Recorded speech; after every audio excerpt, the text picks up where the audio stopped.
for the miniature hobby enthusiast that comes out every other Monday. And I think we'll just keep it at that in terms of a description, because last time I tried to describe the whole Monday scenario, it was a bad description, to say the least. Yeah, it was a train wreck of sorts. Yeah. This podcast can be found on all places where you can find podcasts. I don't know if that's actually true, but that's a thing people say. And I feel like it's in enough spots to say that legally without having any like repercussion. Yeah, I'm sure the first 3 comments below in the YouTube channel will all be about places where it's not. So, yeah. So. Actually, you forgot about this obscure website. Okay, well, yeah, I did. All right.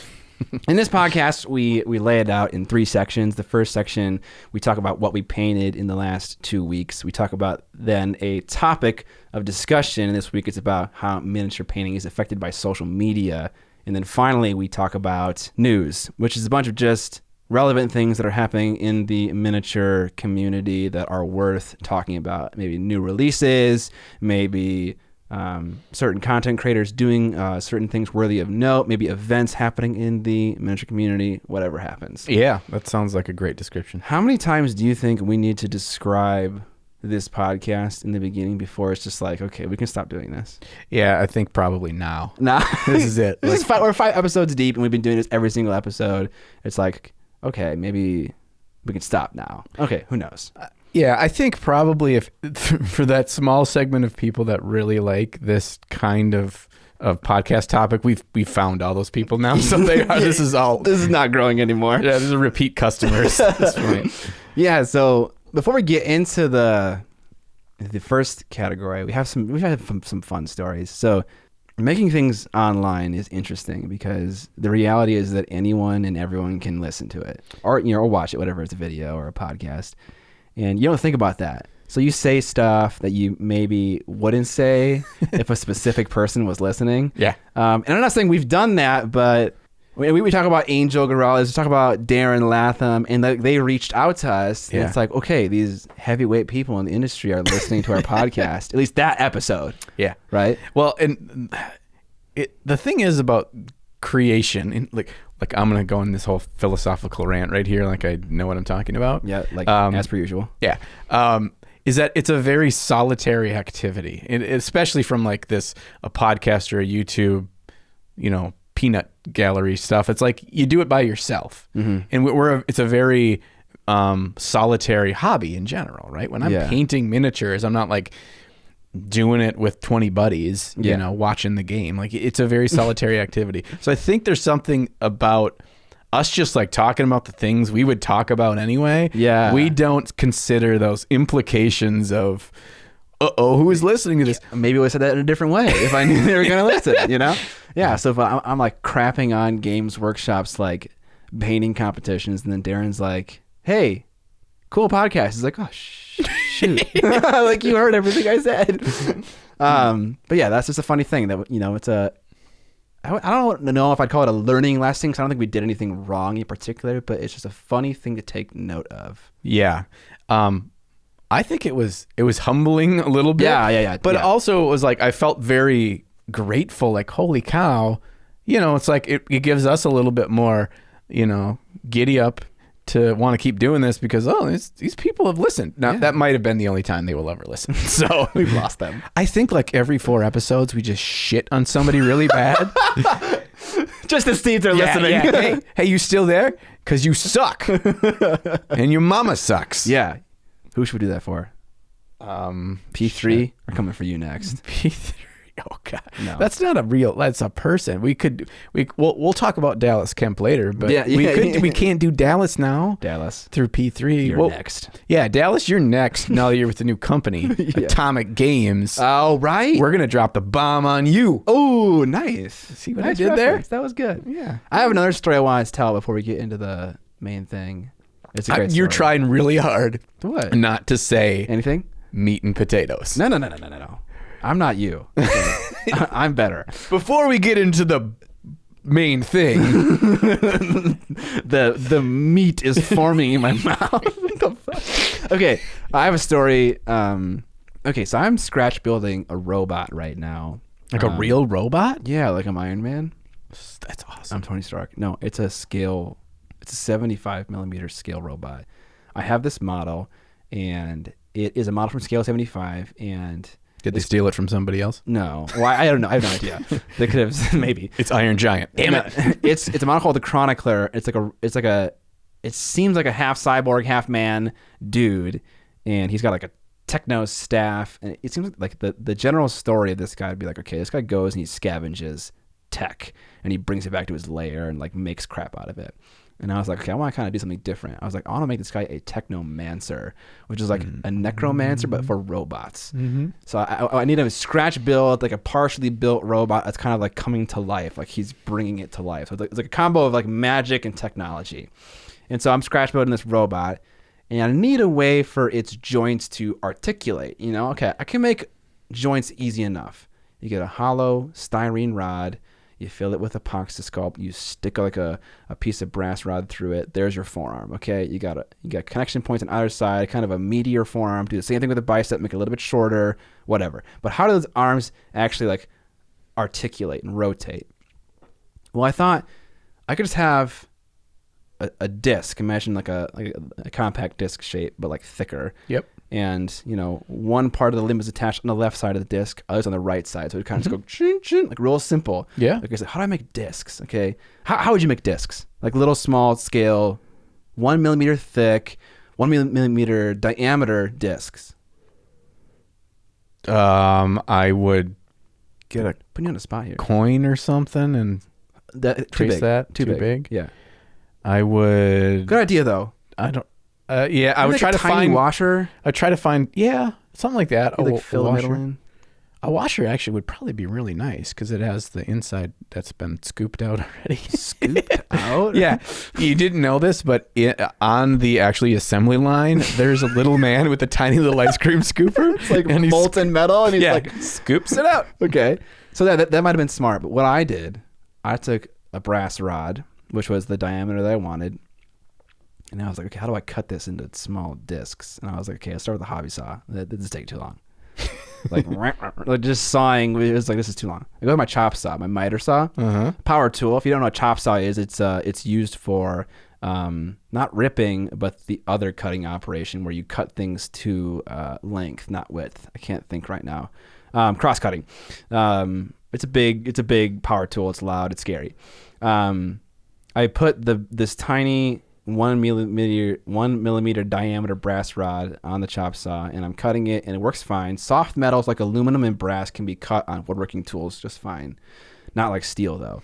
Yeah. So I'm cutting it, and I'm like, this seems okay. And then I get to the very end, and I cut it, and the rotation of the blade takes this tiny metal frickin' bullet, sends it backwards. It hits the back concrete wall of my shop. That ricochets into the CFL tube light fixture on my ceiling, shatters the tube. Glass gets everywhere. Mercury is raining from the sky. And I'm like, that was stupid. If that hit the wall at a different angle, hit me in the face, my glasses would be broken and I'd be blind in one eye. Wow. So don't do that. Take your time with your little handsaw, is what you're saying. Well, no, I wouldn't even. I'd find a different solution because that literally would take way too long. Or, I mean, I'm not patient. Maybe it wouldn't take long for you. Maybe you have muscles. Or I think if you had a miter box, you know, like a little, that would make it easier. Yep. I was just like kind of like freehanding it, and it was all over the place. But that was terrifying. So, were you in there in darkness, or was there other light in the room? There's one tube that's still illuminated, but it was the weaker of the two, so it was very dim. Oh, yeah. It's suddenly like a scene out of a horror movie. It's like, shattering glass, white cloud. Yeah. I was like, oh God, what did I just do? I told my wife that story, and she did not find it very funny. No. She's like, you're an idiot. I did not see this coming. Obviously, I would not have done it if I knew it was going to be hot and molten copper rod shooting at my face. Yeah, my favorite quote, hindsight's 2020, babe. Come on. All right, let's get on to it. Let's talk about what we have painted in these past couple of weeks. I just spoke for a while, so why don't you go first? So I have officially started painting my Resin Beast piece for Resin Beast 2020. Yeah, I've seen it. So it's a dragon. I'm doing the dragon this year. there's just so many demons, and I really like their dragon. There's just, there's a buttload of dragons out there, especially for like D&D, and Reaper has probably made like 7 million dragons at this point. But I just don't like most dragons. I'm a dragon snob. I understand. Really. I'm a vampire snob, so I get it. But this one has a lot of character, a lot of movement, a lot of like the back is hunched and it feels like it has weight to it. It feels like the wings work within the realm of physics to be able to make this thing fly. Okay. And that's something that almost never happens in miniature dragons. You're like, this thing weighs 2 tons and those, wings couldn't lift a Ford Focus. Like it doesn't make any difference to them. So I really like this dragon. And so I did a bunch of research on how I was going to paint this dragon. And the first thing I did was research lizards. And I wanted to find real colorations of lizards in the wild that are crazy, because they exist in the real world. But they also will draw your eye to it. It's not just a gray dragon or a green dragon or a yellow-brown dragon. It's right. And I found this skink who has this insanely bright red-orange head. A skink? A skink. A skink that's a unit in the lizardman army. It's also a real thing. Yes. Okay. Yep. Well, I'm learning something. Yeah. So it's a real lizard. There's hundreds of different, maybe not hundreds, but there's a lot of different kinds of skinks. Okay. The most common is the blue-tongued skink. Most folks know of it, but right, yeah. You guys have heard of the blue-tongued skink, have you not? I mean, I have, certainly. Certainly, Charles. Oh my gosh. And so he's got a bright red-orange head, and it fades right around his neck to a very, very pretty teal. So I really like that color scheme. I looked at snakes too, but snakes are a little bit different because they don't have any expenditures. That's probably not the right word here. Appendages. Expenditures. Okay. They don't have to buy anything. You teach me stuff about skinks. I teach you about the English language. Right. Okay. Deal. But then I wanted to have some more modulation and some more coloration variation, because it's a big body on the sucker. So just going red to teal and that's it was to be too boring. And then I started researching what people think dinosaurs looked like and how their scales and color modulation works on dinosaurs, which is all made up. I don't understand this. Like they're not taking what they've learned based on what alligators and crocodiles look like, and they like make it into the dinosaur thing. They're giving them like stripes and crap. Are you saying that Jurassic Park isn't historically accurate? I don't know. Are you questioning? There's no Spielberg feathers right on now? Those. No, There's totally feathers on dinosaurs. Okay. Yeah. You got deep in this. Yeah. You're basically like a biologist at this point. So I found the combination of a kind of a scale modulation with the coloration of the skink, and I'm putting them together. And here's where the painting is suddenly making me very nervous. Okay. I'm painting on big variations of color, like big stripes of dark brown or big sections of cream. And I do this all in the early steps to get all your colors on there first. And I'm worried about when it comes to going through the finishing process of how light and highlights and shade and shadows will work over the same surface that has drastic color changes to make it look natural. Yeah.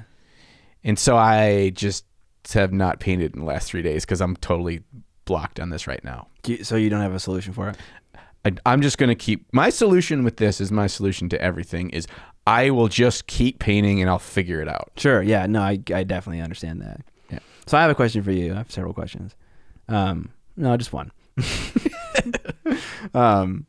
You researched lizards with the intention of finding wacky color schemes. And I totally understand that from the perspective of trying to find motivation. It's inspiration. Sure. From the perspective of inspiration, that makes a lot of sense to me. Did you also do this because you wanted to create a dragon that could exist in real life if dragons did exist in real life? Mm-hmm. So here's my thing. most people are not going to know that there is a lizard that's bright red and bright blue. They're just going to assume you chose those two colors. Yeah. So in my world, I'd be like, I'm just going to pick whatever colors I want to pick because people aren't going to know of the bright red and bright blue skink anyways. No. I mean, I sure I can say that's a real thing in real life, but like at that point, they're just going to be like, oh, okay. Yeah. So, you know? Allow me to retort. I love this. This is great. That's not the point. The point to me was that I could see a finished lizard in that color scheme and see exactly how the colors work together and pop in a finished painting. Great. Painting is actually a photograph of a real thing. Yeah. Also, I get to learn about the environment of which the skink lives and build further inspiration of how I want to do the basing and all that too, and build my story there. But I also, with then looking at from one photograph of this skink to elaborating and doing more digging, I can actually figure out what kind of colors on that bright red orange head did the highlights when light hit them, what color did it turn into? Yeah. How much shine is there? How much like pure white off of these scales are there? So it's helping me with further decision making of when I get to the more detailing process. It's research. Yep. Yes. Okay. That's fine. Yeah. And no one needs to know that it's a real skink. All I know is I saw the picture. I thought those colors looked cool together. Yes. And I'm going to copy that. Excellent. Okay, great. And now a suggestion. Do you know a Russian or Eastern European painter, his Instagram handle, or I don't know if it's a he or she. It's S1E5. I do. I follow them, but I can't picture particularly what. Can you remember how they paint? Is that the one where they little trumpet right there? That's my brain that just checked loading out. Sound. I haven't upgraded to a solid state drive. Yeah, you got to find the right platter. Okay, good section. Is that the one where they do like it looks like everything looks like water with these like reflections of water, even if it's not a watery surface? It probably isn't. I don't think so, but maybe. I mean, you might have seen something that I haven't seen. Okay, but it's not because that's what that person paints, like everything like that way. Okay. So. I think. Oh no, you're talking about Kaha. Yes. Yeah. No, it's not Kaha. I have no idea how to say her real name. But this person, We7 Art. I don't know if they still paint this way, but for a few figures in a row, they probably spent the majority of their time working on their undercoat, the white to black undercoat. And then the finished model was tints on top of that undercoat. So your problem is like, how do I maintain highlight and shadow across wildly different colors? Well, it's you build an undercoat and then paint with translucent colors, right? That's how you do it. Does that make sense? It makes sense. Yeah. Okay. So like, but like, I'm not talking about like just like use your airbrush and white ink. I'm talking like this person really, really labors over their undercoat. So what they would do is they would go and they would black line wash each individual scale. Not only would they have the major volumes blocked out in whites and grays and blacks and in dark grays, but they'd also have all the micro volumes laid out. So all of the all the paneling would be done. Everything would be done, and then they would be applying translucent color on top. So it's like, I want to say almost like 65 or 70% of the time is spent on the undercoat itself, and then you're putting the colors on top. Is this the guy that did that? It was either a 54 or 72 mil scale, and it was like a big dude with like two axes, and it was kind of like a demon.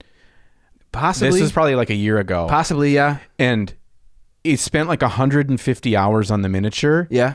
To do it in that grayscale. Yeah. And sent, then shared pictures, and everyone's like, that's freaking amazing. And then he was like, oh, I'm going to start the colors next. And everyone just assumed the miniature was done. Yeah, probably. And I'm just like, that's freaking stupid, man. Why you spend that much time doing that? Well, it's okay for that particular application. I don't understand why, but for your particular application where you have these drastic color shifts and the volumes remain the same, it almost makes sense.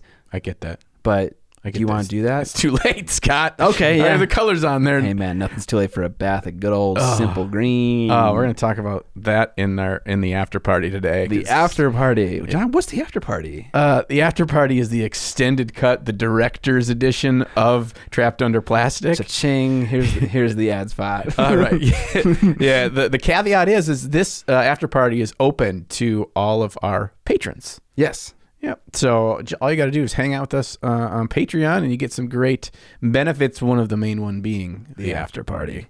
So for some reason, if you'd like to hear us talk and you want to hear us talk for more, you can. We do 3 extra segments that probably equates to 30 extra minutes of podcast. Yep. Yeah. All right. Cool. Anything else you painted this past couple weeks? No. No. Okay. How I about painted. you? Thank you for Jumping on your toes. Yeah. I painted 2 things probably. The Diurnal Beast, which was a model from a Kickstarter for a sponsored YouTube video, and the leader of my tribe in the game Hate, made from Kumani or Not, my tribe being called Bulgar. It's like the Satyr, Clan of the Moon, Priestess kind of tribe. It's the coolest one. Can you say the name of the tribe again for us? Bulgar. I like the roll. Cento escrito sobre ar. Yeah. So we'll start with Diurnal Beast. I don't paint monsters a whole lot. You probably paint them more than I have. I've painted 1 creature caster model, and I kind of blitzed through it. And this is probably the second monster that I've painted. And I don't know if we've discussed this in the past. Maybe we brought it up. We brought it up about your Resin Beasts entry. That monsters don't have these defined ending and beginning areas of color like a Space Marine does. Yes. Like that's his utility belt. That's his leg armor. That's his eye lens. Okay, these all have specific colors I need to use. A monster is kind of like each color flows into the next, and you get to decide. Like John, you could look for inspiration on Google Images at lizards. I could have looked at maybe like pictures of horses because this animal kind of had a horse like musculature to it. It's much more freeform. It's like a canvas and not so much like a 3D coloring book. Yeah, you have like a centaur with a demon centaur. Yeah, what's the name of that? Like, there's like a lupine. That's like dog. What's like the genus of horse? You know what I'm talking about? Equine. Is that? Yeah. That's what it is. Okay. Way to put me on the spot. You got it though. You got it. That was good. It took me a minute. I had to load it in the hard disk. Yeah. So yeah, that's the first challenge of monsters. The second challenge is that horses, and this guy included, the Diurnal Beast, they have complicated musculature, and each muscle has a volume in need of being shaded and highlighted. And of course, I got figs to paint and vids to make. So like I airbrushed that crap, like the entire body. But I had some fun with it because for the highlights, I started with the maximum shadow as base coat. And then for the highlights, instead of mixing in acrylic paint, I mixed in ink. So like I had a dark brown, and instead of mixing in yellow paint and white paint, I mixed in yellow ink and white ink. And this made the highlight application smoother and more easy to bear. So I like that. I thought it was a good little thing because the white ink is nice because you can mix that in with other colors, and the white ink has some opacity to it. Yes. Whereas the other inks don't. Yes. And it has, it creates a kind of a smooth upgrade step. Yeah. And it's probably quicker to just like bloop, bloop, 2 drops, and then you were able to do it faster. Yeah. I found, I've not done a lot of natural kind of animal paint jobs, but I have done a Griffhound. Do you know what a Griffhound is? Yeah, absolutely. Yeah. I really loved doing the subtlety that's required for the shadows and the highlights over that natural kind of hide and musculature. You have it takes a lot more of a gentle hand to make that look realistic. Okay. I also did the Morngul by Forge World, and he's like tearing up a horse. Yeah. And that was the funnest part of painting that model for me, was horse? painting up the gored horse. Wow. Okay. I don't think I have that picture of that model out on Instagram, so I'll do that. Okay. And that's a segue into the models that we're talking about, what we painted. We will, you'll find on our Instagram our kind of pictures of those. And in the past, in the first 3 episodes, I've been pretty bad about linking the miniatures, like the ones that we've painted that we're talking about right now, but I'll do that. I did it on the past episode, and I'll do it for this one. So anything we talk about that has an online reference, it'll be linked in the show notes that you can check out for sure. Yeah. So yeah, that was Diurnal Beast. Had fun with it. It's from a story that's called it's like a plagued garden. And it has creepy flower petals for a head, and I was experimenting with the idea of using color temperature to draw the viewer's eyes to something you wanted to give attention to. So if you've seen the video, you understand the concept, but it's like the whole model is painted in warm tones, pinks, yellows, brown reds, warm whites, etc., except for the face. The face is painted in blue and the eyes are teal. And so it's like, that's the only cold thing on the model. So because of that, your attention is drawn to essentially the face of the miniature. So I was using that model as a way to demonstrate that idea of using color temperature to draw the viewer's attention. I want to talk about that miniature for a moment. Talk about it. All right. I got to make sure I don't whisper. So no whispering. I really like that miniature. Yeah. I think it's creepy AF. Yeah. And I think that the technique that you did to draw almost an alarming sudden shift in it really helps in the horror vibe that it has, because it feels like from the body of the horse feels like it looks like a horse. And then you have this where your first initial contact with this being something foreign, as your eyes drawn up, is seeing the petals, and suddenly this is not a horse. And then when you get to the face, it's this shocking change of color temperature that is now like instilling that it's not all right. This is not going to end well. Something went wrong. Right. And so I thought that was a great model for that. And I like that model in general. And I would like to paint all of those models. Yeah, there's some cool ones.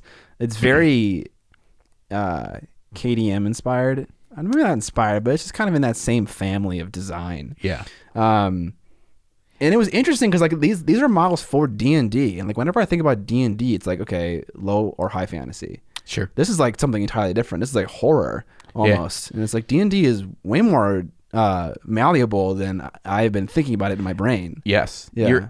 You're absolutely right. Yeah, you are the entry level D&D is like, I go fight a goblin, we go save the town, then we level up. Yeah.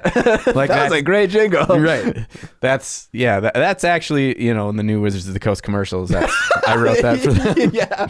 I wrote them. But I mean, also the term D&D is now just used as like a synonymous term for playing tabletop role-playing games too. So when you say D&D, maybe that game that uses that isn't exactly D&D, not that you couldn't use it, but other horror-based role-playing games. It's like saying Kleenex. Kleenex is the name brand, but we're talking about Xerox. Booger catchers, right? That's what we're talking about. Tissues. Yeah. So anyway, I like that model. I like that use of it.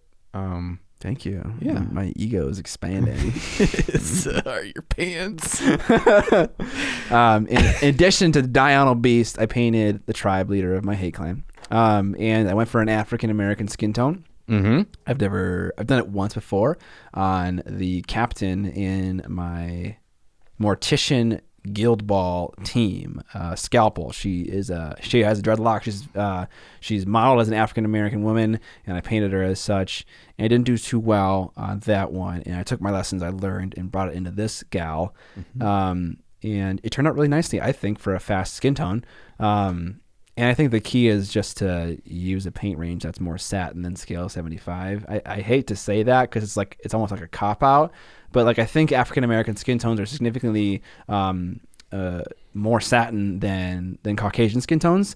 Maybe it's not. Maybe because it's darker, it seems that way. Sure. Because like with a white skin tone, the highlight being white, maybe it seems less significant, and then a dark skin tone has the same color highlight, but the contrast is higher because of the change in skin tone color. I'm not sure. I haven't actually looked into that. I don't know. That's a great question, though. Yeah. But either way, it seems like the satin nature of their skin is more apparent. So I used the satin range. I used Citadel, and I really tried to pump the contrast, go to really dark and really bright highlights. And and that worked out nicely. But the other thing I'm really excited about with that model, and also with painting the rest of my tribe, is the idea that I kind of came to after marinating on it for a while. So I was talking with Emil from Age of Squidmar. Rather, he was talking and I was just listening in a Discord server.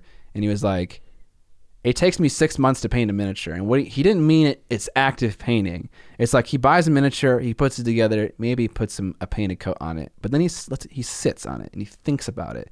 He walks his dogs, takes care of his kids. He makes dinner. And every once in a while, he takes a shower. He'll think about that model for 10 minutes. And he'll be like, if I tried this, if I tried that. And I do the same thing. This is why I don't listen to music when I walk my dogs or when I make dinners, because I'm thinking about just extraneous crap. That my wife, Space Marines. That my wife thinks is stupid. She's like, she always asks me, like, what are you thinking about? It's like, don't ask me that. Yeah, you don't want to know. Right. It's like most classic women, for soldiers. Most women are gonna be like, oh, it's something terribly horrible, like sex-based thing. It's like, no, I'm trying to figure out which colors to use for the yellow. Yeah, exactly. And then they're like, Jesus Christ, that's what goes on in your head. That's worse. That's way worse than naked ladies. So yeah, I do the same thing. I'll sit on a miniature and I'll marinate and I'll think about, like, what's the cool thing gonna be about this figure that I really is the reason why I enjoy painting it. And what I discovered was I'm gonna make them all freaking Jedis. So what? So there's a hierarchy in a hate tribe. You have your prince, which is your big bad bruiser. He's the biggest model. He's the strongest guy, or girl. Why is he so much bigger, like anatomically? Because oh shit, that was a lore question. There's a reason. Do you want to know it? There's shards of gods that fell down from the sky when the old gods died, and certain people found them and took them, and when they found them, it caused this physical growth of strength and size. Isn't that the exact no, it's not God story tier. as God tier? I'm messing up. Yeah, there's a reason. I don't know what it is. I read the comic and I can't remember what it is. I was really hoping that was the lore of that game, because that's the same lore as God tier.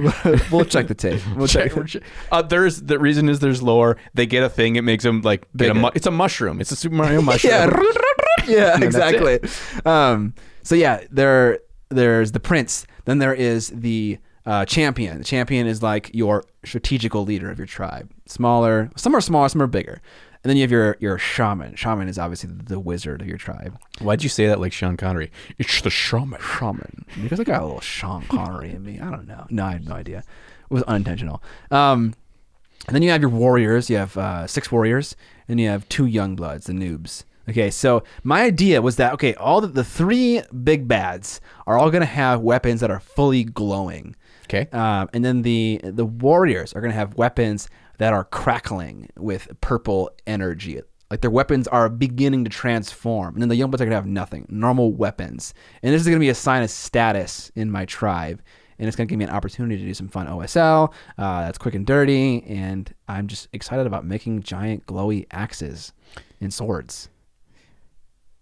So what we've learned is that you're making the hate tribe Jedi. Yes. And you chose purple. Yes. So then, therefore, you must paint the prince like Samuel L. Jackson. Yes. From The Phantom Menace. Windu. Yes. I couldn't think of his name. That's what I said in the video. I was like, my champion is a gender bent Mace Windu. Oh. But the beastmen in my tribe, I want to have white fur.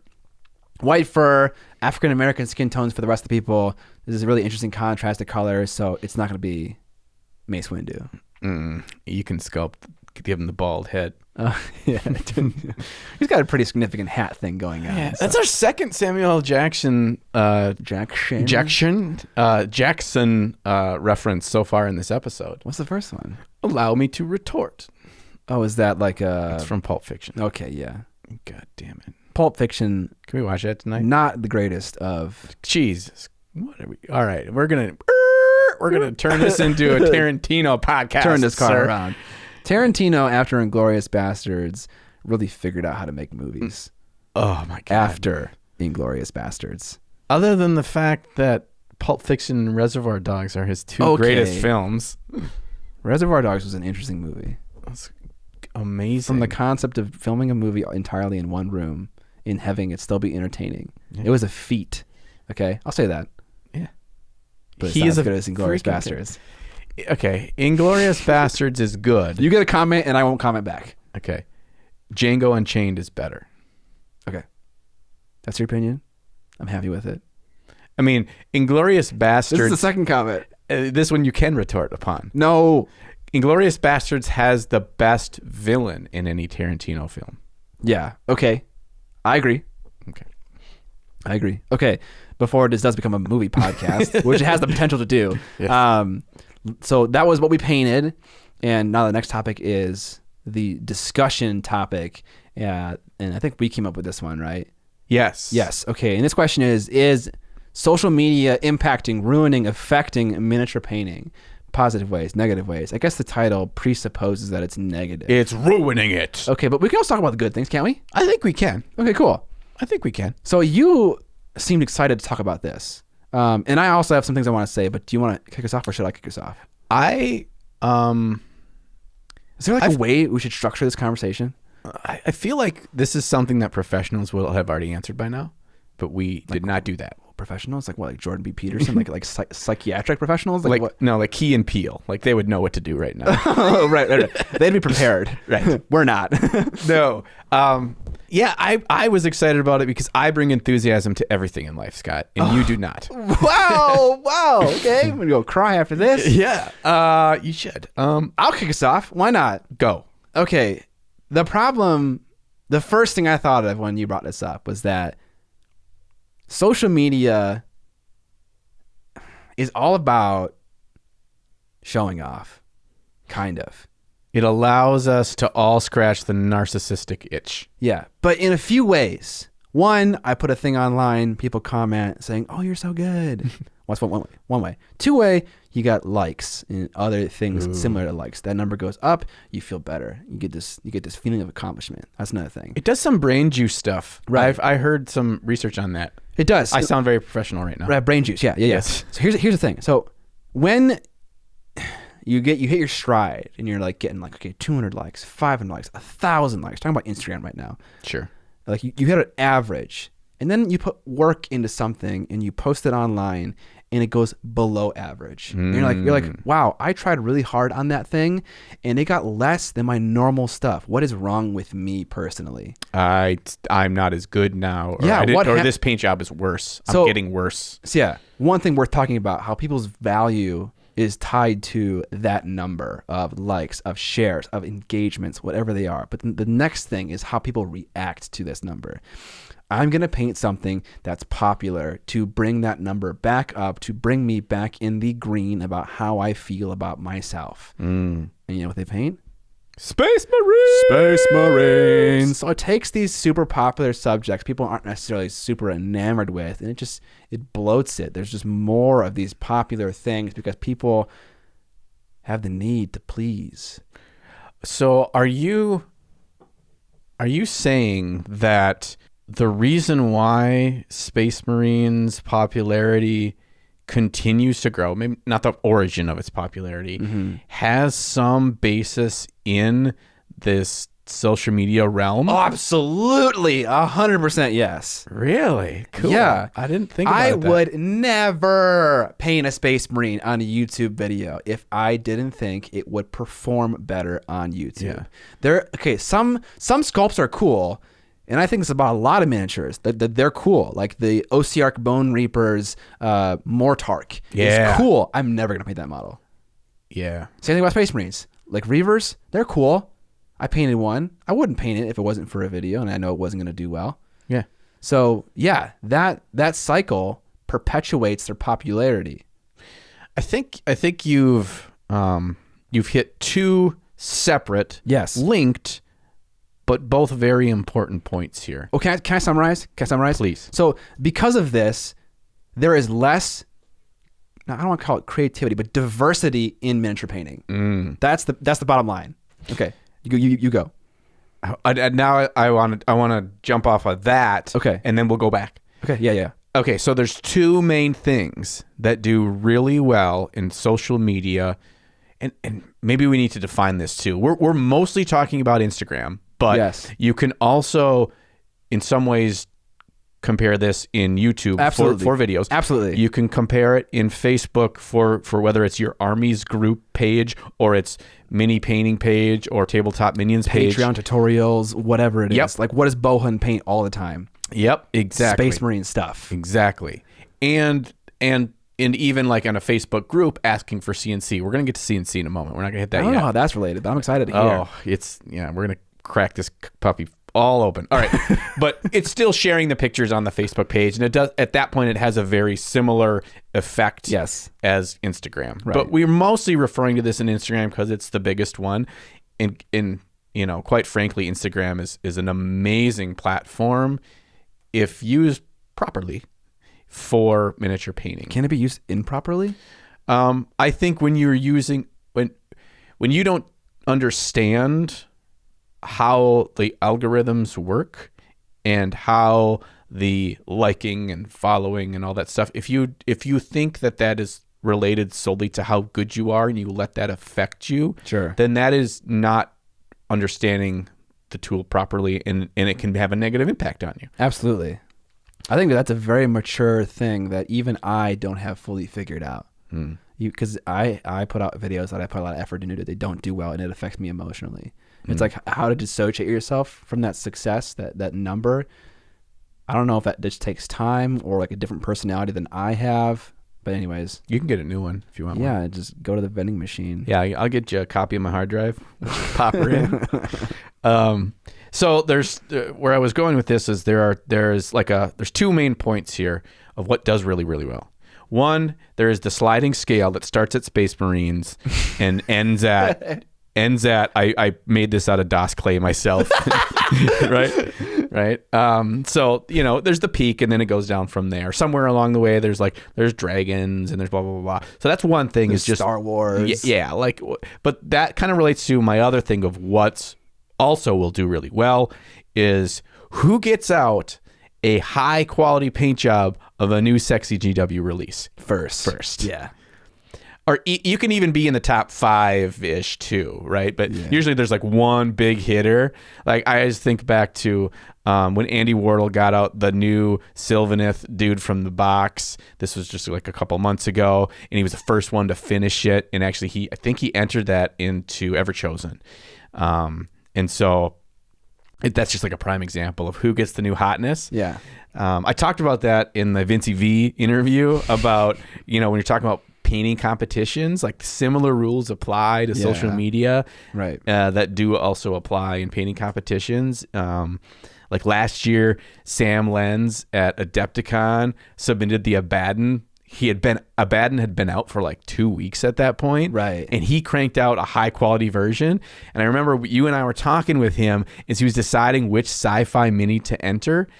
And I told him, you got to do Abaddon because no one else is going to enter an Abaddon because no one else is crazy enough to get that quality. To paint it in 2 weeks. Yep. Of that quality. Sam likely has a hookup with GW to get stuff early. That asshole. Because they have that with several people where they'll send new stuff to them when they release.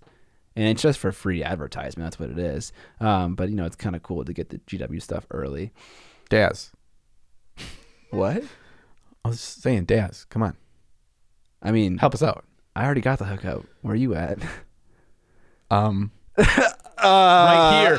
here, Scott. It's helpful. Sometimes I got those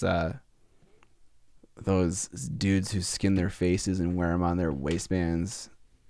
What are they called? The Warcry guys? Warcry guys, yeah. Okay. Yeah, you got those like early. Yeah.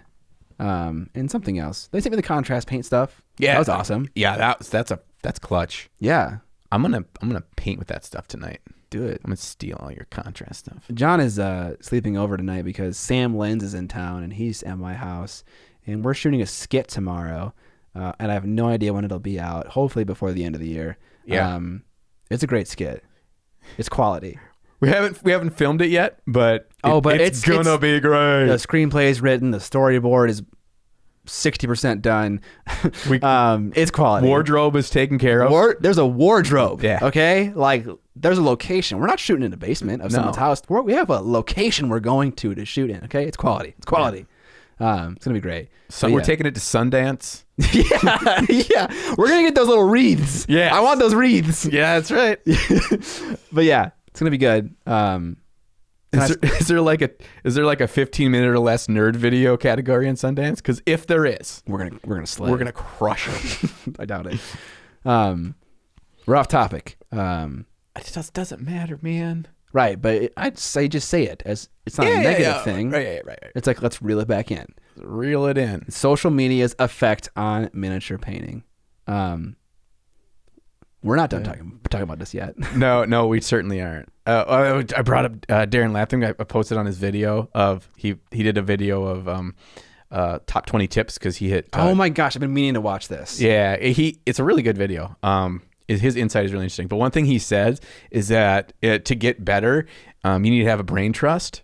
Right, a brain trust is like 3 to 5 people that you all have created a social contract to work together to help each other get better. And this is something that's done. I don't think this is done in America, but I know it's done all over the place in Europe. Yeah, I mean, I know people share stuff around and they get like feedback for stuff, but like deliberate groups of people. Like Darren will only send his stuff to Joe Tomaszewski, Nicholas Gareth, and like other British dudes, David Soper. I'm struggling. I'm running out of British people. Whatever. Anya Vettergren. Elton John.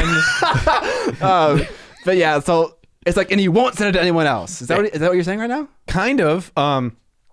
I think it's like an ongoing thing. It's an ongoing feedback loop. It's like you all have, like you're in a group text chat, and it's the kind of stuff that you and I have done. Yeah, absolutely. But you have a couple other people that are like in the circle of trust. Yeah. And I don't know if he calls it a brain trust, but that's what I call it because I think it sounds way cooler. Yeah. So on his video, I made a comment and said, Daz. I call him Daz now. Oh no, you can't. You gotta earn that, John. I said, Daz, quit bugging us about entering the brain trust. I'll let you know when there's an opening. And he gave it a like. Oh, you gave it a little heart. Oh yeah, and that gave me the euphoria in the brain from the social media interaction. And boom, we're back on topic. Right there it is. Yes, we did it. Nice. All right, so you talked about the fact that we get the euphoric feelings, the brain juices from that interaction of people liking that and commenting and saying, oh my gosh, you're the best painter I've ever seen. Yes. And all that kind of good stuff. Yes. And where that has a downfall is, to me, it puts you in a point of not staying hungry. If people say you're really good, in reality, you're okay, or you're good but not great. You aren't the best. You lose that hunger to keep improving and pushing yourself harder and harder. I'm not saying everybody does that. I'm saying I see people that get that positive feedback and they keep going with that base coat wash with their process. And with that process. And they never innovate. Okay. Yep. And so it's a forum for stagnation. Okay. See, to me, it's the opposite. It does keep me hungry, desiring validation. And if I don't get the validation, then something's changing. And that's the impetus for change. It's not for self-betterment or for any positive reason. It's because I am not getting the validation that I once was getting. I definitely can see how what you're saying is a possibility, and it might be just a matter of different personalities. But I think it does. The pendulum swings both ways on that, I think so too. I think some of that's an internal part of it, whether the social media existed or not, or if you just brought your minis to the local store and painted and someone said, oh my gosh, your army is the best looking army I've ever seen. And then you just like, I'm going to keep on doing this because this is obviously the best looking stuff. You don't necessarily need that. It's just the worldwide exposure aspect. You get more people that are interested in the topic that you're interested in, the opportunity to look at it. Okay. And so that it just kind of amplifies things on a level that's not reality. I think saying it amplifies things is really echoing a thought that I'm having right now in my head. I think it takes the great parts of human interactions and the worst parts of human interactions, and it magnifies them. Yes. So people's catty behavior, people's comparative behavior, that gets worse. Okay, if I look at John's Instagram page and his Resin Beast posts is getting 3 times as many likes as my posts are, and I have 18,000 followers, and he has some podunk 1,000, I'm like, what the hell am I doing wrong? So if Instagram didn't exist, that emotion wouldn't exist. But it might exist if we like went to a competition and your thing won over mine. Then I'd have that feeling. But the access to such easy comparison makes that emotion happen more frequently. So it increases its frequency and it magnifies its effect. Yep. It absolutely does. And the other thing is why it shouldn't be always considered the same as entering it in the competition and you beating me, is that this is literally anybody that downloads the app can give you a like, can give you a you're the best painter ever. It's not all apples to apples comparisons from, it's like your grandma saying you're the best figure skater and you going to compete in the Olympics in the Russian judges. It's not the same. Okay. So giving them equal weight or giving grandma's opinion of you more weight because she loves you more doesn't make it more right. I'm kind of confused about what you're saying. So you're talking about weighting people's opinion of you in different ways. So I value your opinion of me more than I value some random YouTube commenter, something like that. Yeah. Yep. What are you saying about that? Is that negative or positive? Or I'm saying that you need to take it all with a grain of salt when the numbers go up or the comments you get from a random stranger are there. Okay. It doesn't mean that they don't have any value. It just means that you need to put it in perspective. I think a big part of social media that is dangerous is that we lose perspective pretty easily on what is, at the end of the day, what does it mean? How does that help me? And maybe it helps me by giving me inspiration to get better or to push or to finish the next one, so I get the more good feels of posting another picture of another cool mini. And that can be the positive side. right. The negative side is it gives you a false sense of confidence or a false sense of security, or even a negative feeling of I'm not as good. I'm not worth it. Yeah. And you are not getting likes. Right. Yeah.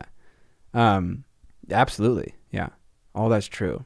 Another thing that's true about the negative part of social media, just because this is true of all social media, is that there is anonymity, anonymousness. How do you say the noun form? Anonymity? Anonymity. Yeah. Now you're helping with English language. And because of that, people can be real jackasses. Yeah. Big time. With zero repercussion, other than maybe I'll ban you from my page or something like that. But due to that secrecy, people would say things that they would never say to me or to you or to anyone in person. And I don't know. That's kind of the same thing I said last time. It's like the evil of humanity is magnified almost. And in this case, it's just like people's thoughts, their inner id comes out in ways that it never would have come out if not for this anonymity. You're getting all Freudian on us here. I know. I used the word id. All right. Have you experienced or seen where people get nasty on painting? Yes. Comments? Yes. Really? On Instagram? Yes. Oh, I have not.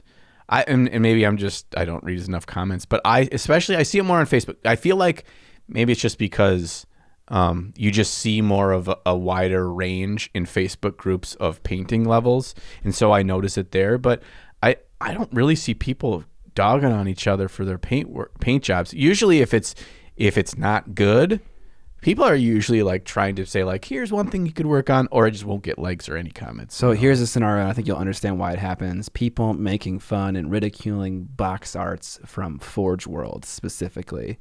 Mm-hmm. So like sometimes it's not the greatest, and the artist isn't listed there. So it's like, I can make fun of this because I'm not hurting anybody because no one painted this that I know, or it's not listed. Yeah. But like someone actually painted that. Yeah. And that's a little bit harder to realize. And maybe if Forge World and GW listed their artists, maybe that happened less, maybe it wouldn't. I'm not saying they should. I'm just saying that that's what I've seen on Instagram. And don't even get me started on YouTube. I get crapped on every single video. Oh yeah, that's different though. Do you get crapped on because they say you're a crappy painter? Has anyone ever said that? Absolutely, yes. Really? Yeah, I have a whole folder of screenshotted comments that are mean comments because I use them in videos because it's funny. And several of those are like, this guy has no idea what he's doing. He's trash, like, etc. Really? Yeah. Well, then maybe you should figure something out. better learn to paint. Yeah, I'm just doing it in real life. It's okay if I do it. It's not social media. Yeah, I can say it right now. Sure. Okay, I see it much less in our hobby as a whole from the painting side than I do from all other angles of it. It's just because it's not big. The more I understand things, the bigger things get, the bigger everything gets. The bigger the positivity, the bigger the negativity. Mm-hmm. So the bigger it gets, the worse it'll get as well. Okay. Maybe not the worse it'll get, because as the negativity grows, so does the positive stuff. Right. A little bit of yin yang. So while we're talking about the desire for the good feeling off of the likes in that, mm-hmm. We need to touch on CNC. Oh yeah, well, I have no idea where this is going. Maybe like you just get more CNC when you're painting something popular. What CNC stands for critique and criticism. Yeah, something like that. I'm pretty sure that's the same word said twice. A critique and a criticism aren't the same thing. And they're what? Right? Yeah. You can criticize is more of a negative. Critique is more of a. I thought it was constructive criticism. CNC.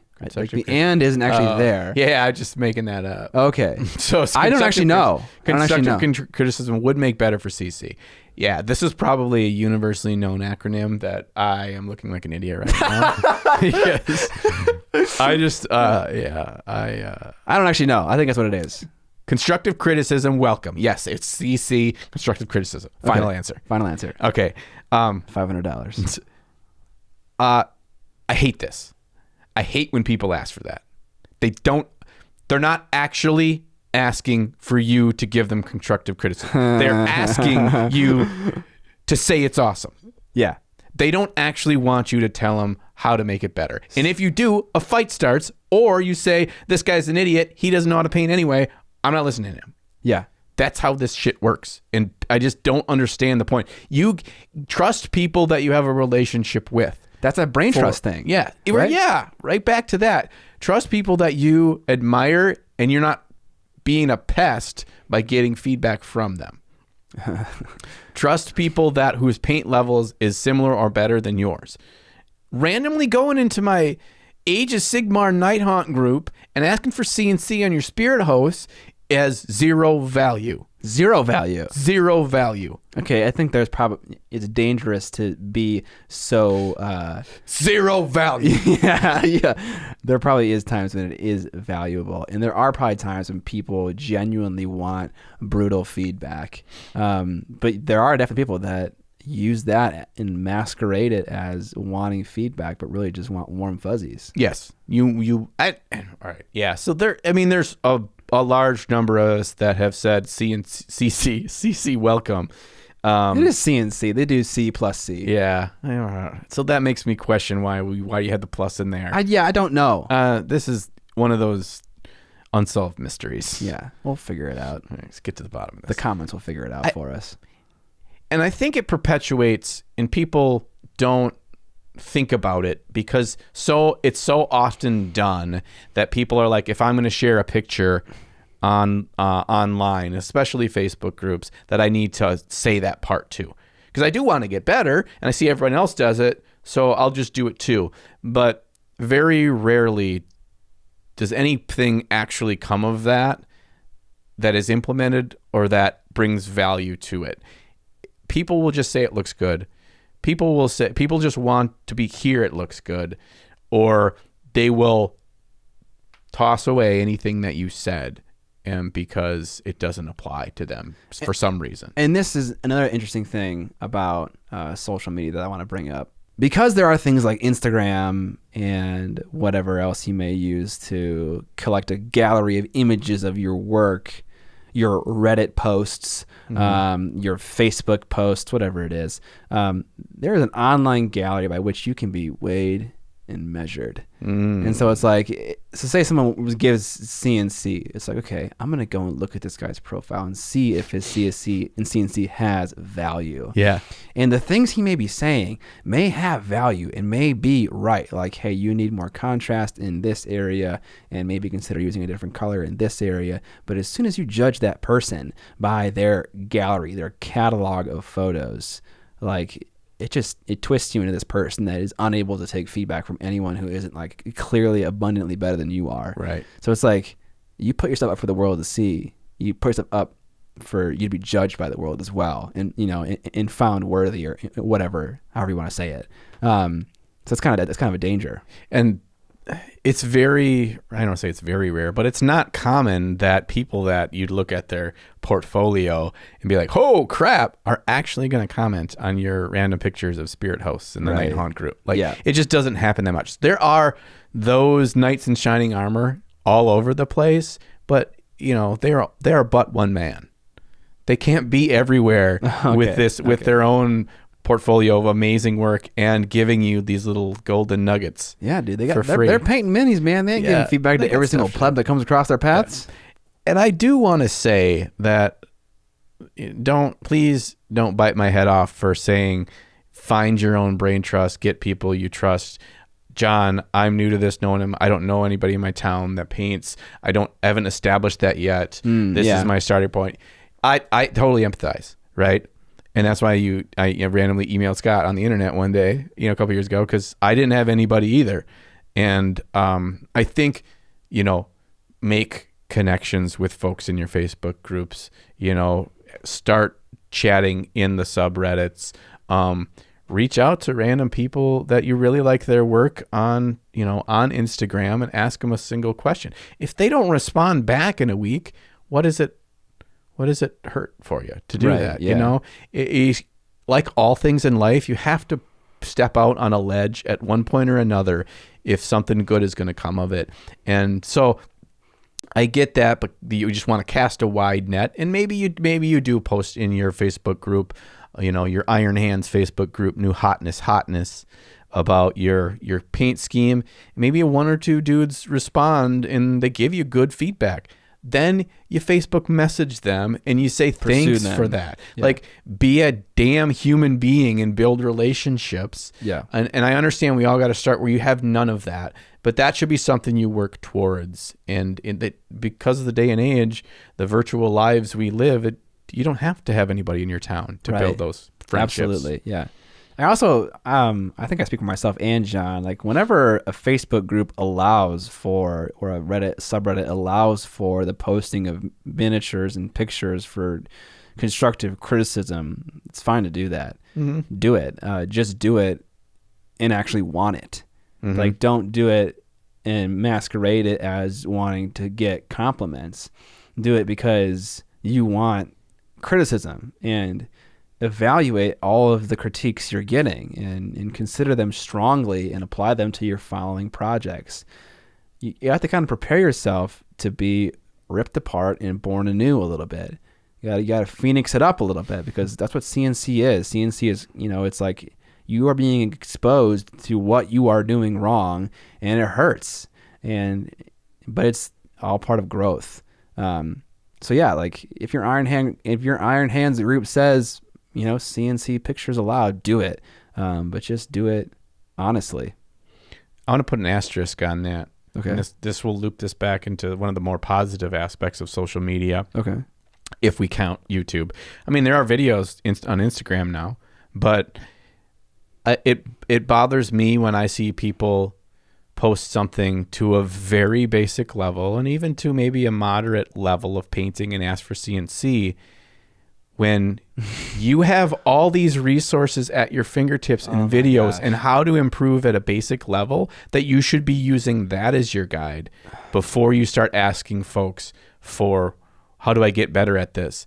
dude, you need to learn to frickin' Google and don't just be asking everyone to spoon feed you individually. Self-sufficiency is a huge problem in general. Yeah. Go watch videos. Yeah.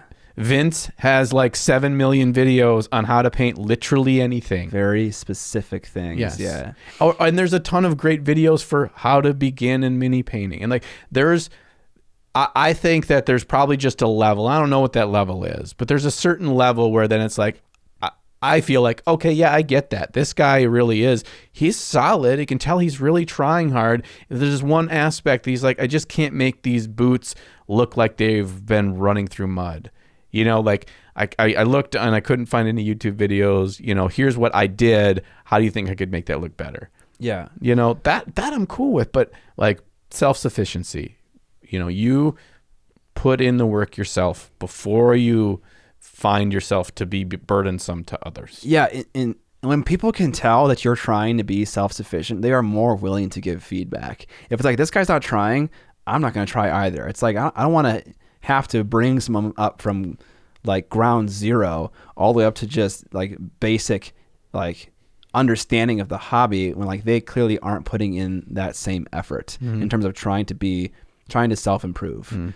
And maybe they are. I mean, it's very likely that they are trying hard. They're just very early on in the painting. process. Yeah. They're just very early in the process, and you need to trust that if I keep trying and if I followed the good videos that I found there online, you'll see that how they did it. And I know that it will look good once I put more time in because theirs looks good following the same steps they're showing me. Yeah. If I do that too, I'll keep getting better. You know, sometimes here's the plus side to that, you know, getting the euphoric feeling of posting stuff online is sometimes I know it's my first Reaper skeleton and it doesn't look great. I want to post it because I'm proud of it and I want to share it. And my pride will go up when I get likes and people are like, wow, that's great for your first mini. Cause you know, those happen all the time. All the time. Yeah. You know, and that's good. Don't be ashamed to share that because even though this is a very solitary hobby, it is also something that is artwork, and artwork does not thrive unless it's experienced. And so it's okay to share for that reason if you're going to use that in a positive way to want to keep getting better. If you're just doing it to say, I'm just going to do this to show people how great I am, and you don't actually push to get better, that's where you're in danger of just being a narcissist. Okay, you mentioned art having value through being experienced or something like that. Yeah. So, I mean, if tonight you painted the best miniature ever to be painted, and then you put it in the back of your closet and you didn't show it to Sam and I, and it stayed in there until you died, and somebody came in and cleaned it out and they threw it in the garbage. Was it ever really the best mini ever painted? This is like if a tree fell in a forest and does it actually make a sound? Yeah. It doesn't. Was it? It doesn't matter. I think you're asking the wrong question. Did I have fun painting it? Did I feel validated painting it? Was it a stepping stone for my improvement? There's so much more to painting a miniature than having others experience it. While it is important, and while literally every model I paint is an experience for someone else because that's all I do. I make you go through it with me. Yeah. I think there is more to painting the miniature than just the experience. I'm not sure if you're making that claim that there is only value in art when it is experienced. I don't think you were saying that. No. I mean... Kind of. Maybe I've like opened up a wound here in myself that I don't really like painting. I just like the end product. Okay, no. That's something else. Okay, I think I'm similar, and my cushion on my chair is sliding out from under me right now. I'm adjusting. Okay, I am similar to that. There are lots of parts of painting a miniature that are really, really like burdensome and pedantic. Yeah, and that is not enjoyable. No. And there are other parts, particularly the last 5% of the model, that's like, this is kick-ass. And why does it feel that way? Because it looks so much better now, and you're just like envisioning, the people get to see it now, and now that's amazing. My plans are unfolding, everything's good, I'm past the ass phase. I really wish I liked all of painting miniatures. I don't know if anybody does. I hope someone does. Yeah, because they're going to end up being way better than us. Yeah, I feel like we're kind of discovering a problem right now that we are experiencing. I've asked this question in Adepticon interviews. Like, do you enjoy like the entire process, or do you enjoy the outcome? And I'm not sure if I'm getting entirely honest questions. Honest answers. But I want to turn this to the audience. Like, I would love to hear your guys' opinion about this. Like, do you enjoy the majority of the process of painting miniatures, or do you enjoy less than 30% of it? How about we'll say that? Let us know, because I think I love making bases. That's pure joy for me. I love seeing the completed thing. I love conversion, the idea of conversion, because that's like almost like creation. Yep. But the process, I don't think I like at all. It's daunting. At least that's the way I get. My brain focuses on every single step from the very beginning. Okay. And I get overwhelmed by all that's going to need to be done. And not only does my brain get overloaded with every step, I also don't know every step. I only know maybe about 50%. So then my brain is also telling me, John, all those things that are in your brain right now, let's double it. And then of those, 1/3 of those, you're going to screw up and have to do again. So now your steps are like 70. And I still don't have my brush on the miniature. Like, that's just how I do it. What I do like the whole process for is just not thinking about, not just like, let's just chill, pick a mini that looks freaking cool. I don't care what it turns out like. Let's just do it. That's fun, but I also don't go shouting from the rooftops, look at this thing, because it doesn't look that good at the end. Right, yeah. I just had a moment. I was listening to what you said. Oftentimes I'll have moments. I understood. We should, or someone who actually knows how to do this, should devise like exercises that you can do to find more enjoyment in the things you want to find enjoyment in. I'm sure this is way deeper than miniature painting. There's probably books about this. Yeah. It's like, I love miniature painting. Everything about it. Yeah. Other than doing it. How ridiculous is that? I would love to love every part of the painting process, but I don't. So it's like, do I do a Goobertown hobby roulette thing, and do I pick 5 random paints and in a 1 random model and just roll with it? And whatever happens, happens. Is that a way to train my brain to like the process? Or is there something else I could do? Tell me if this is a reality or me making something up. There's an inverse graph here, right? Okay. The harder I try for the quality to be better at the end, the less fun it will be during the process. Oh man. And the lower the quality standard I put myself to, the more I enjoy the actual process. I think you just struck a little bit of gold right there. And you know who's the person I think of when you say this? The one professional painter I think of, who emphasizes joy and not quality, but still paints high quality because his skill level is high. Can you guess? He's bald. Roman Lapat. Roman Lapat doesn't paint for anybody but himself.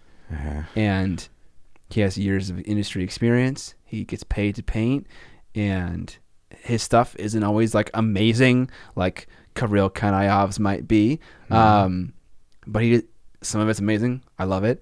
It's worth mentioning that. Yeah. But he just paints for himself. And like, I want to talk to him now about that.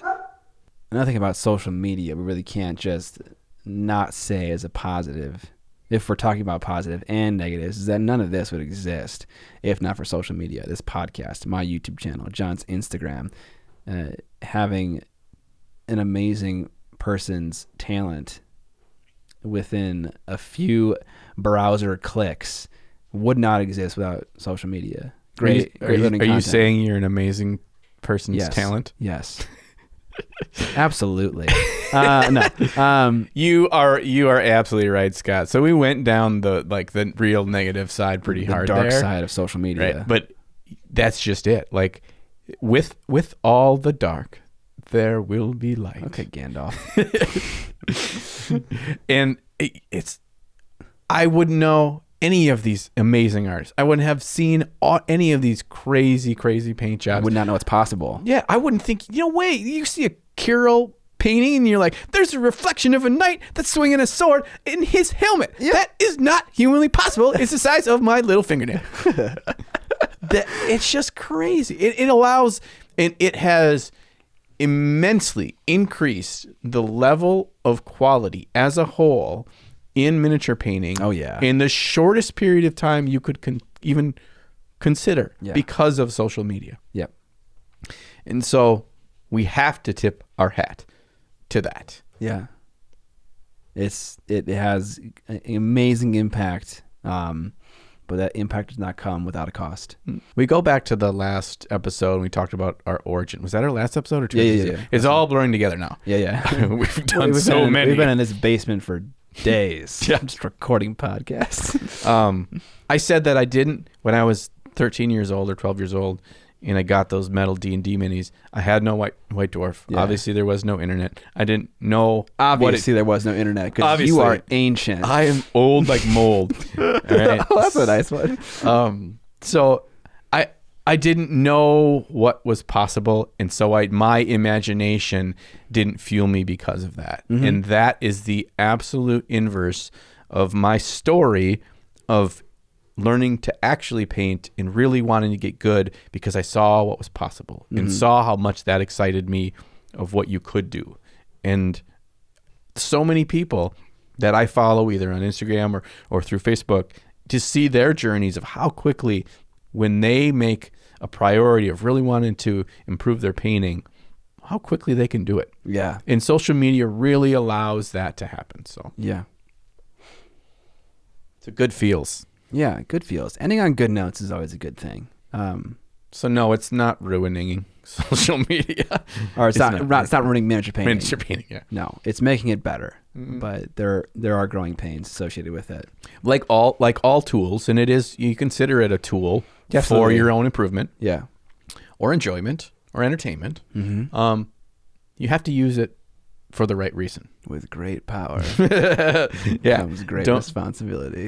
And ignorance is never an excuse, as my high school history teacher once said. Okay. Right. I'm quoting Uncle Ben. You're quoting your history teacher. Okay. Right. Who was also an uncle, but his name wasn't someone, but he didn't die. He wasn't Spider-Man's uncle. I'm just thinking of Uncle Ben's instant rice when you said that. No, Uncle Ben is Spider-Man. Oh, right. Right. But yeah, I think we're going to stop there because we've been talking a lot about this. We have a lot of news to get through. We do have newsy news. Our next and final segment for the regular edition of the podcast. And I started on the main topic. So you pick a topic to discuss first. All right, let me consult the Book of Armaments. I talked about, alluded to a foreshadowing of Dallas Kemp earlier. Yeah, what about Dallas? Dallas Kemp is an amazing painter. We've known of Dallas. Have you ever met Dallas? Yeah, I've interviewed him for Adepticon videos. Oh, yeah. Someone didn't watch that video. Oh, yeah. Well, what was this, like 2016 or 17? The most recent one. Oh, no, not 2019 because he wasn't there in 2019. Okay. Guarantee it. Did I make a video? I did make a video for Adepticon, but I didn't interview people. Yeah, we just ran around and did crap. Ran around and played Dance Dance Revolution. I don't know.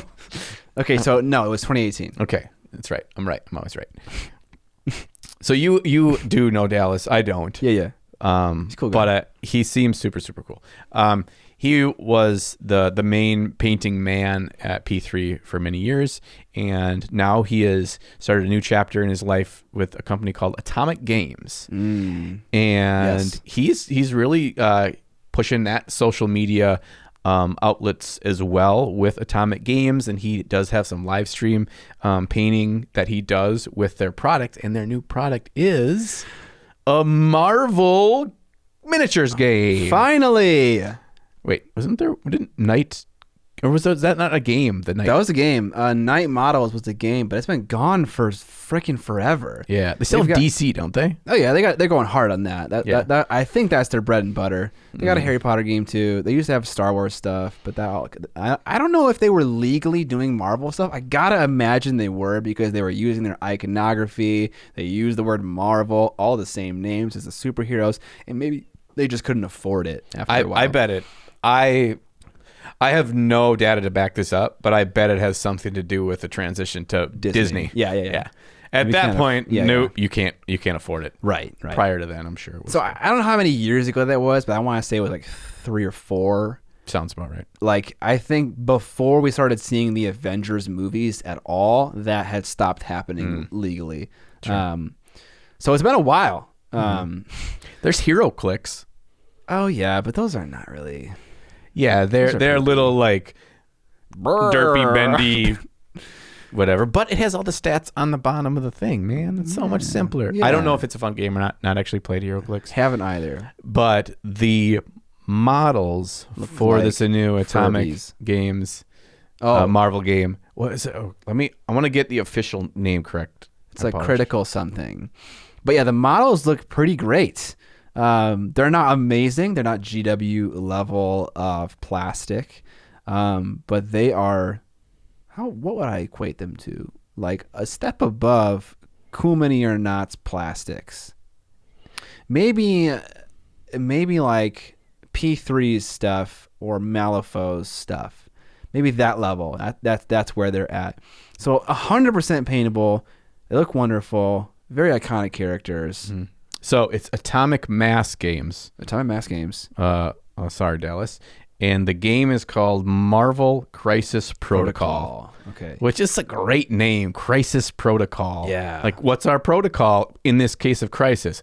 Unleash the Hulk. Yes. Boom. That's the game. I've heard really good things about the game. The thing that I really like about the miniatures is the poses. I feel like they capture some of the personality and who the character is in a lot of their poses. Okay. Like Spider-Man is doing the Spider-Man leap. Oh, good. This? Yes. Yeah, okay, yeah. John is lifting his legs up in the chair and putting his hand in between his legs right now. Yes, and thrusting. And he's like doing it off of a newspaper, those newspaper dispenser things, I think. Oh, nice. So it's so much action there. I just love that one. I immediately was drawn to. The Hulk is doing like this like slow motion Hulk run. It's like you can just see his bulk. Mm-hmm. So the minis have a good sense of weight to them of how big this guy is or light this guy is. Like Spider-Man affects their pose, and I really think they're quality stuff. So that's all I got to say about that. I have a small story. Oh. I emailed them, and I emailed their press team. I was like, hey, I'm a YouTuber. I have subscribers. Can I get a copy of this game to paint a miniature before the game comes out? Like an advanced copy. And I got, they fired back an auto response was, please fill out this form for press reasons. So clearly they've been getting tons of requests because they have like this whole system set up for press stuff. And it was a bunch of questions about whatever. And maybe 2 days ago, someone responded, and they were like, "We're sorry, we don't have enough press copies to give to everyone, so we're gonna have to pass this opportunity." And I was like, "That sucks. Oh well." Literally 2 minutes later, another email came, and it was like, "Actually, ignore that. We're sending you one." And I was like, "Maybe you just didn't check the you full." didn't know who I am. Yeah. Check yourself, or rather, check me. Maybe they just didn't fully check the details. But I'll be getting a copy advanced because I'm cool, and you're not cool. Because guess what? Coolness is defined by the number of subscribers you have. There it is. Tying it back to the main topic. But no, it's cool. I'm glad to get it. You can look at them. You can't touch them, but you can look at them. Can't touch them. See, that's one thing. The other thing that I want to talk in about. the box. It's not here now. It'll be here soon. I'll like catch them as they're going to your front door. Slice open the FedEx, box. Yep, and then tape it back. Yep. Just let it. Just shake it a bunch and then put it on your doorstep. Don't do that. Well, That's what you get. Top 3 ever chosen were decided. One of them, an acquaintance of ours, a friend of ours, Troverian, Christopher Eichhorn, was one of the finalists. I don't know the other 2 finalists. Do you know them? No, I mean their work's amazing. Yeah.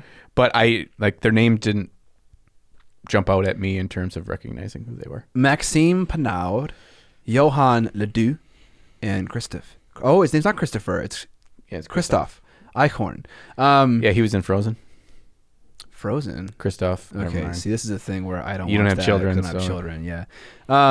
Maxime might be the Maxime. No, that's Maxime Pastorel. Never mind. Okay, so I don't know any people other than Christoph. And also, if you want to see this, all this news stuff is going to be linked in the show notes. And additionally, if you got some news for us to comment on, there is an email for you to send news articles to. It's news@trappedunderplastic.com. Please, if you do that, send us a link to the thing that is relevant to what you want us to talk about. Don't just be like, hey, I heard this happen. It's like I want to see like the document, the news article, a video, something so that I can look at it and not have to search around for it because I'm lazy. So, yeah, linking is great. Also, put your name in the submission too, because if we end up saying like, oh yeah, that's really stinking cool, we should talk about this, then we can like credit you and be like, yeah, hey Billy, thanks for for letting us know about this. Why is Billy like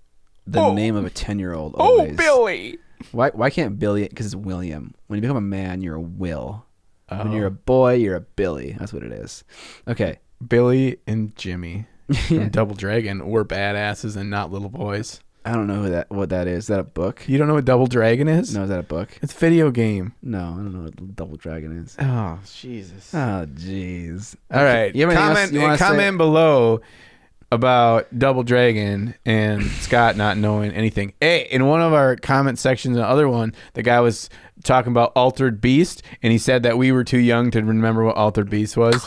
And I had a Sega Genesis, and I had Altered Beast. Oh, right. Midwinter Minis. Yeah. Yeah, you guys are about the same age. Yeah, exactly. Like 76. You have anything else you want to say about Ever Chosen and the finalists therein? The Ogroid Thaumaturge might be my favorite GW sculpt of all time. Really? Okay. The pose is a BA. Yes, I love it. The Abhorrent Archregent is the second model. That's the finalist, and it's a cool model, and the dude painted it really well. But is there a but to this? I'm feeling a but coming. He didn't do anything because cool I like to the base. That's true. I like it. But yes, it's very technically well painted, as Ben Comets once told me. And the final one, Finkel is Einhorn Traverian. He went with Nurgle, which was a smart move. You always go Nurgle. And I think he just crushed it. Intense coloration, intense dark shadows. Yeah. A fun base. Yeah. He didn't go heavy on the weathering, which is not common in Nurgle stuff. Typically, like he went subtle, that shoulder blade, like if I would have painted that shoulder blade, it wouldn't be shiny like that. And so I kind of appreciated that he did. Like he took a clean approach to Nurgle, so it makes the grody like stomach maggots a little bit more like alarming, off-putting. To me. Yeah, because all the gush doesn't just blend with more gush. It's just like you have a kind of normal skin tone, but also your stomach is full of maggots. What's going on, bud? Right. Yeah, it's weird. Something alarming here. I think November 2nd is when they will be announced. Okay, and so we are recording this in October. Okay, so we got some time to wait still. A little bit, but yeah, we'll maybe talk about the winner at that point. And I wonder if we should let's do it. It's not going to matter. Let's guess. Let's guess. Vote. Yeah. What was your pick? Okay. Hold on. We'll do it on 3. Okay. All right. So we have to say, we'll just say a number for simplicity's sake. 1 is the Ogroid Thaumaturge. 2, Abhorrent Archregent. 3 is Lord of Blights. Okay. So on 3, you say which number that is. Okay. Yeah. All right, let me just give me one final look. I haven't really placed them before. The quality of the paint. I mean, we're looking on cell phones right now. Looking on cell phones on their site. I mean, here's the thing: all three did well. They took damn good pictures. Yeah. Okay. All right. I think I'm locked in. Gosh, this is really close. No, it's not. You're like, if you were smart, you'd know this isn't close If at all. you knew what I knew. Are you Sean Connery again? Yeah. Money penny. All right. You gotta pick ready? something. Ready? 1, 2, 3. Three. I think Trevelyan has developed this wonderful composition on his model that makes you look at the things that you need to look at. I think this deep shadow with the combination of rich color is looking at just the whole picture as a whole, it just looks wonderful. I think this aberrant Arch Regent, while it is painted good, I don't think it's bringing anything new to the table that I haven't seen before. That's what most of us would think. But what would the GW judges think? Right. Well, we'll find out on November 2nd. We put some money on the line on this? Chicken tendies? Yeah, let's put some tendies on it. We'll put tendies on the line. All right. Cane's tendies. Loser buys Cane's tendies. Deal. All right, fine. Fuck, I feel bad about my odds right now. I picked wrong. Okay. You did pick wrong. I did. I was just going to go. You were the guy, you crapped in this guy's base, and then you said he's going to win? Because I wanted us to pick different ones. Oh. Look how I'm backtracking right now. We did pick different ones. I know, because I wanted to. Look at you play sacrificing yourself for playing the underdog. All right, good luck, Trevelyan. I hope you win. Yeah. But I also hope that's got us to pay for tendies. So yeah. Kind of hope you don't win. All right, third item. Let's talk about some toads. Yeah. That happen to be broken. Yeah. Broken toad. Broken toad. What about broken toad? They are a company that makes things. I mean, they do some sculpts. We take it slow around here. Yeah, they're in the miniature hobby realm. All I know about Broken Toad is 3 things. 1, they're from somewhere in Europe. England. 2, they make some really pretty cool, unique models. Don't make a lot of models. Like, they just have random stuff, but it's really good. Okay. I think they have a decent catalog. I'm not sure, though. But sure, yeah. 3, they make good brushes that don't exist anymore. They make good brushes. Oh, okay. I see what you're saying. Broken Toad announced that their 3rd series, the MK3, is launching. And Scott and I found out about the pre-order. And we texted each other and said, let's go pre-order. And they were all sold out. Immediately. And we didn't get the Broken Toad brushes, and we're sad face. I don't want them. Did you get the impression that I wanted them? Yes. Okay. I have the Mark II series. Oh, look at you. I don't have any Marks. I don't have Jeff's. I don't have Gary's. I don't have any. That was good. Okay, I reviewed them in my brush video. I know, and you said they were super good. They're super sharp, but they don't have enough body. They're not thick enough. I want them thick lasses. You want the apple bottom jeans. Yeah, absolutely. I like a thick brush with higher capacity. They're good for recess shading. You know what I want one for?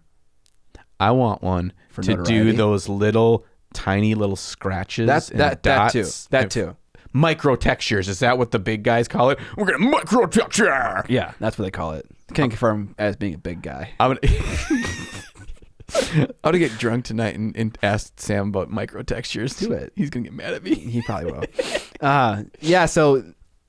The thing about these brushes, the thing about Broken Toad as a company in general is that they really pride themselves on having quality stuff. Yes. From casts to doing things legally, legitimately, licensing their products, licensing their art. And with their paint brushes, everyone's always like, why are they so hard to get? And Broken Toad always says, because the sable hair industry is... A sable hair is a resource you have to find, and it's not always available. And what other companies like Raphael, like Winsor & Newton, maybe like Rosemary & Co., they will find subpar stuff and weasels brushes out of it. Yeah. And this affects the end product. Whereas Broken Toad's like, we're only going to make brushes when we can find good stuff, period. So I don't know if that translates to brushes that last longer or give you a better painting experience. Maybe that's true. They only like weasels that come from families of money. Yeah. They want like ones, upper class weasel fur, dude, tails only. The young ones. Yeah. Not old. You know, No, we got that fur. old crotchety dingleberry fur. Yeah, no. We matted want the primo fur. Primo. Mm-hmm. Yeah, young weasel. You know what the other thing? Like a rapper's name. Yeah. Hey, yo, young weasel. Yeah. I really appreciate that their quality, how they pride them on it, and they don't bend you over on price, even though they hold their own quality standards so high. Mm-hmm. Like their stuff, no matter what products they sell, don't seem to be an exorbitant price because they hold themselves to this standard. It's like a Rolex selling you its watch for, $500 instead of $55,000. Right. Yeah. I was gonna relate them to a film gear brand, but that would be stupid because no one knows who Aperture is. But doesn't matter. I did it anyways. You just brought it in to pat yourself on. Yeah, I was like, I know about this. Let me just name drop my tech star. Anything else you want to say about Broken Toad MK3, which you can't get anyways? So it's like I know. I need the hookup. I'm gonna go to the weasel farms of Eastern Russia. Email them, be like, get me on that list. Get me on that list. No, that won't work. Anyways, next in the news, probably don't need to talk about this for a long time, but freaking Wendy's made a D&D supplement or a campaign or something where you can play as freaking Wendy herself or something else and battle a legally distinct Ronald McDonald. Yeah. What the heck? Who wants to do this? Why do they make this? Can we talk about the cultural significance here for a moment? Yeah, this is crazy. Yes. This is so insane that the nerd subculture is now in such a mainstream level that we are talking about the fast food giants of our world are recognizing and catering to these nerds that they know they eat all the fat foods. Yeah. Let's just call a spade a spade. What? Yeah. Like, what the heck? If there's ever a significant marker of we made it, this seems like it. It's like, what the heck? I mean, I kind of want to try it out. I don't know. Dude, are we going to get some spicy nugs later? Yeah. We'll get some spicy nugs and we'll play some Wendy's D&D. Yeah, we will. Yeah, we will. I want to be the... You're going to be Grimace. Yeah, like the purple guy? Yeah. That's what I said I wanted to be. I was going to say that. I'm sorry. Stole your thunder. I didn't know his name, so it was fine. Yeah, okay. You know what's next? What's next is Mountain Dew Gamer Fuel with Space Marines on it. Oh, yeah. When is Games Workshop going to like pair up with like an energy drink brand or something like that? They don't pair up with anybody. Oh, yeah, they do. Shut up. Yeah, they do. Have you ever seen video games? What's wrong with you? Oh, I guess they do. And they did the new Bandai dude. Yeah, and the Funko Pop. Yeah, and the little kids comic books. Keep talking about how you're wrong. Yeah, yeah. They've done a lot of pairing up in the recent past with the change in administration and ownership and whatnot. So yeah. Yeah, they drained the swamp over there, and they got new leadership. Okay, see, what if the previous leader of GW is listening to this podcast right now? We're taking digs on him too. Yeah, he's starting up like another company that's going to come hard at him, and they're like, he's looking like, I'm looking for 2 young guys that can lead up all my PR and my video making and want to make $1 million a year. Then he watches this. Oh, and it's not us. And then it's not us. Okay, yeah. We just ruined our future careers. This is what we learn. The more we talk, the crazier this gets. The more people hate us. Yeah, I think that's true. Of a lot of people, the more you talk, the stupider the crap you say, the more you're hated and reviled. Last news item, but certainly not least. We're talking about Darren Latham again. I'm sorry. Sorry, Darren. We just love him too much. Positive things, though. All right, so you put this down here. So I put this down because I want to have my own little tinfoil hat moment here for a second. Oh, okay. All right. So there's been one aspect of the miniature painting hobby that Games Workshop has not sunk its sinuous tendrils into. This is totally false, but go on. And that is the wet palette. airbrushes, compressors. Shut up. Just let me have my moment. Okay, they've actually have made an airbrush. It's more of a paint gun, but Yeah. I have it. I have it down in that drawer right there. I want to use it later. Okay, yeah. Is it like the Crayola marker? Do it to spray gun? Spray Mountain Dew in your mouth. That would be delicious. Okay, keep going. They in Warhammer TV in every Duncan and Peachy video, they never use a wet palette. No. They use their palette paper, which is what the hell is that? It's like a heavy cardstock. It's paper. Yeah. It's construction paper that costs $8 for 20 sheets. I think it has a little bit of a sheen to it, so it doesn't absorb Yeah, it paint doesn't so much. absorb paint. But at the end of the day, It's still buy it gonna from dry Kinko's. up. Yeah, Use the plastic artist palettes, dude. It's the same. Anyway, yeah, it is. They never have ever crossed the threshold of the market of the wet palette. Yes. And if they freaking did, they'd make millions because there's not much out there. And I'm going to go ahead and say this too. Red grass palette sucks balls. It sucks balls. It does. Masterson is the besterson. Okay. I've believed this, but have not stated this yet. And I have over there, and I'm testing right now the new Army Painter wet palette. Oh. Which is supposed to be an improved, cheaper version of the Everlasting wet palette, and that remains to be seen. I'm still testing it. But I agree. The Everlasting palette, I sent them a laundry list of issues, and they didn't fix a single one. And I was like, fine. That goes back to a discussion we were talking about, a different like super secret topic earlier today about what? If you do not truthfully want to improve your process or your product, why are you seeking for feedback? You just want to advertise. That's what you want. Yeah. We just want you to say good things. Yeah. But yeah, even GW. there's just not, the market is largely untapped. Mm-hmm. And Darren Latham puts out his own video about making and using and saying how important a wet palette is. Boom. Nuke drop. Yeah. This is significant. Yes. It's significant because GW is all about vertical integration. Mm-hmm. Everything they use, from the goddamn water cup to the freaking paper, is GW branded stuff. And now, I'm saying this video isn't going on Games Workshop's YouTube page. It's going on Darren Latham's personal ones. But they have such a grip on, I don't want to call it a grip, but like they have such brand integration opinion about like how their employees conduct themselves outside of their actual career that it's surprising to see this. Yeah. Like I can't interview an heavy metal painter.